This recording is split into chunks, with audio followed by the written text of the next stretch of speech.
ini adalah pertama, membantu siswa mengidentifikasi dan mengembangkan kepribadian mereka.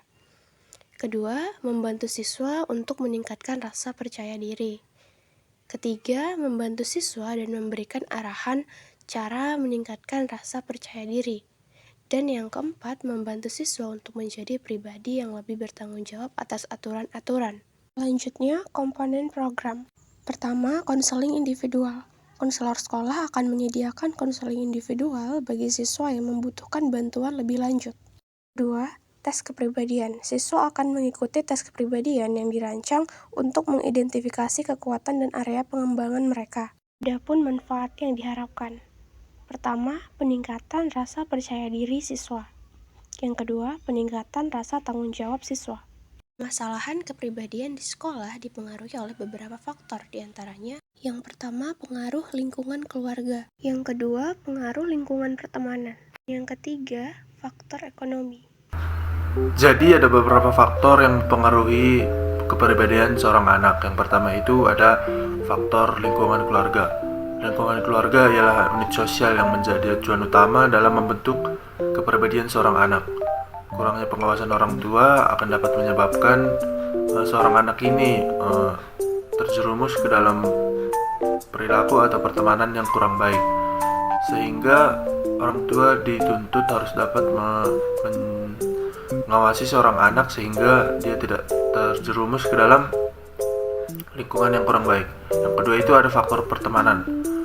Faktor pertemanan ini juga sangat rentan atau menjadi acuan utama bagi dibentuknya kepribadian seorang anak, karena seorang anak ini akan selalu berinteraksi dengan teman-temannya dan juga menghabiskan banyak waktu dengan teman-temannya, sehingga faktor ini menjadi faktor yang paling banyak mempengaruhi kepribadian seorang anak. Kemudian ada faktor ekonomi.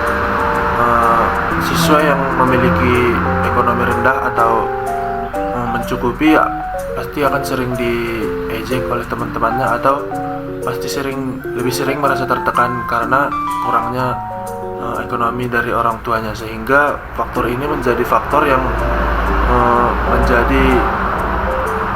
yang membentuk kepribadian seorang anak.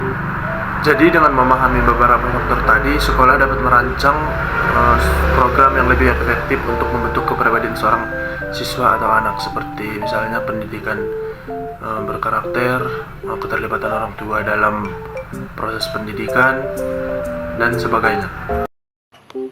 Untuk melakukan inovasi, ada beberapa perangkat yang dibutuhkan. Perangkat yang diperlukan itu ada sumber daya manusia, dengan menggabungkan guru, psikolog, konselor, dan orang tua untuk merancang program yang komprehensif.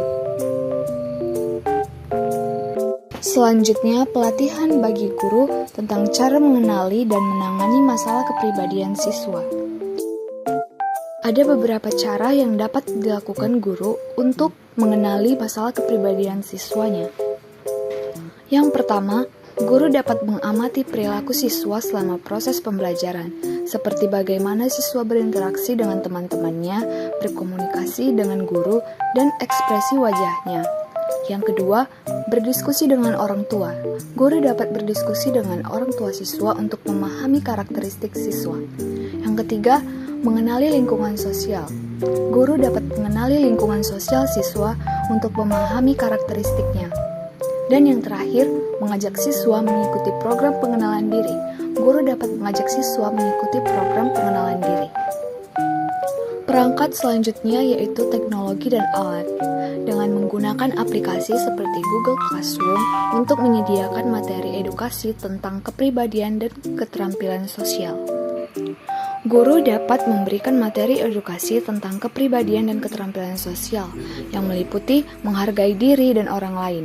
Anak-anak perlu belajar untuk menghargai diri sendiri dan orang lain di sekitarnya. Lalu berbagi dan bergiliran. Anak-anak perlu belajar untuk berbagi dan bergiliran sebagai bentuk penghormatan pada orang lain.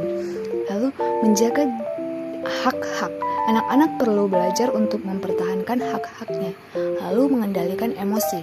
Anak-anak perlu belajar untuk mengendalikan emosi mereka. Lalu bersimpati. Anak-anak perlu belajar untuk memiliki rasa simpati terhadap sesama.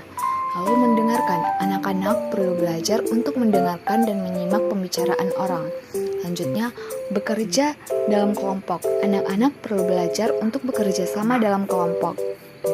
Bersaing. Anak-anak perlu belajar untuk bersaing agar mampu menghadapi tantangan. Lalu, mengikuti aturan. Anak-anak perlu belajar untuk mengikuti aturan yang berlaku. Jadi, keterampilan sosial yang baik memungkinkan anak-anak untuk berinteraksi secara efektif dengan lingkungan mereka. Pembelajaran sosial emosional dapat membantu meningkatkan kinerja akademis anak, mengurangi perundungan, dan membangun karakter. Selanjutnya, dengan menggunakan alat tes kepribadian atau survei untuk mengidentifikasi masalah kepribadian siswa secara lebih objektif. Guru bisa memberikan siswanya link atau kertas yang berisi pertanyaan-pertanyaan seputar kepribadian. Nah, perangkat yang terakhir yang diperlukan yaitu kolaborasi dengan pihak ketiga.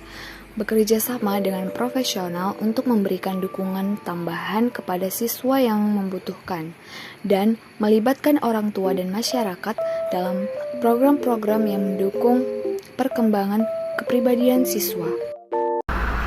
Ada beberapa peluang untuk mewujudkan inovasi dalam mengatasi permasalahan kepribadian anak di sekolah. Yang pertama itu ada keterlibatan orang tua.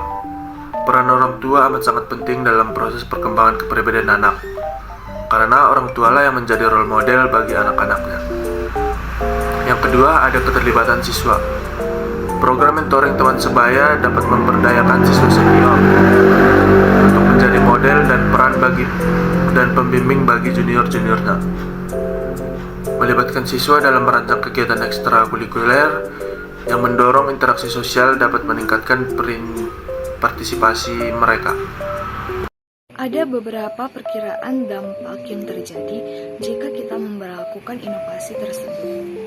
Dampak yang pertama itu perkembangan hubungan sosial di sekolah.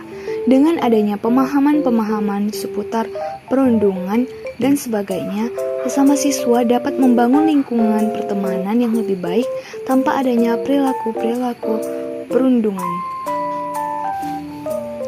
Guru dapat memberi pemahaman bagi siswanya mengenai apa itu bully dan bagaimana dampak dari tindakan bully tersebut. Dampak yang kedua ada peningkatan kesejahteraan emosional siswa. Guru dapat mengatasi masalah kepribadian seperti kecemasan dan rendah diri. Hal ini berpotensi meningkatkan kesejahteraan emosional siswa, membuat mereka lebih siap untuk belajar dan berinteraksi sosial. Implementasi program dukungan psikologis dan mentoring dapat membantu siswa. Nah, guru dapat mengajarkan pengelolaan stres pada siswanya. Yang pertama itu, guru dapat mengajarkan teknik relaksasi seperti meditasi atau latihan pernapasan untuk membantu siswa mengenali dan mengelola stres. I learned a new breathing strategy called box breathing, and here's how it works. I'm going to show it to you first, okay? And then you can try it. So how it works is you're going to breathe in when you go up, okay? Then all the way across, you're going to hold it. Then you're going to breathe down, then you're going to hold it. And you're going to repeat. So your box could be a square, or maybe you'll make it a rectangle. So watch me first. Now I'm going to do a rectangle, which means I'm going to have to hold my breath to have a little bit more control. Here we go.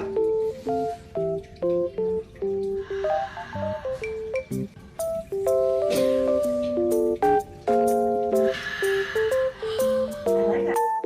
Lalu dengan mendorong kolaborasi dan dukungan sosial, guru dapat mendorong kerja kelompok dan proyek kolaboratif untuk membantu siswa merasa terhubung dan didukung oleh teman-teman mereka.